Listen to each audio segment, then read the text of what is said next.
पाहत रहा फक्त धर्मवीर न्यूज, आपलं गाव आपली बातमी. जर बघितलं असेल तर शरद पवारांचं राजकारण आणि त्यांचे निर्णय हे नेहमीच भाजपला मदत करणारे हे राहिलेले आहेत.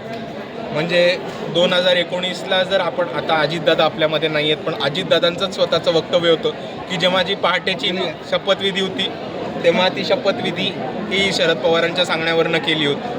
त्याच्यानंतर आत्ता मोदीबरोबर जाऊन भेटणं जंतर मंतर नंतर ठिकठिकाणी अशा भूमिका घेणं ज्यांनी काँग्रेस बॅकफूटवरती येईल, उबाटा बॅकफूटवरती येईल आणि भाजपला मदत होईल, अशी नेहमीच भूमिका ही शरद पवारांनी घेतली. आत्ताच्या स्थानिक निवडणुकांमध्ये बघितलं तर काही काही ठिकाणी थेट शरद पवार गट आणि भाजप अशी युती आपल्याला दिसली होती. आणि आत्ता जी MLCच्या विधान परिषदेच्या निवडणुका झाल्या आहेत तिकडे 90% भाजप जिकडे बिनविरोध निवडून आली आहे त्या जागा शरद पवारांना सुटल्या होत्या. याचा तुम्ही स्टडी करून बघा.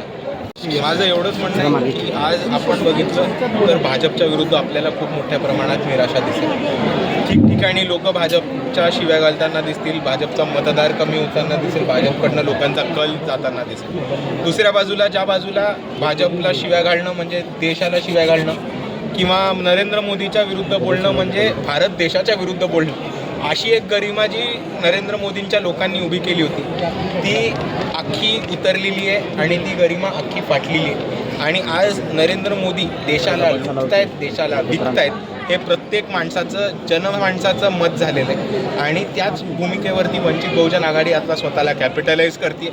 वंचित बहुजन आघाडीकडे आपल्याला खूप साऱ्या लोकांचा कल, तसेच कार्यकर्त्यांचे प्रवेश, इतर पक्षांना सोड चिठ्ठी देऊन वंचितमध्ये प्रवेश हा आपल्याला खूप मोठ्या प्रमाणात आता होताना दिसेल.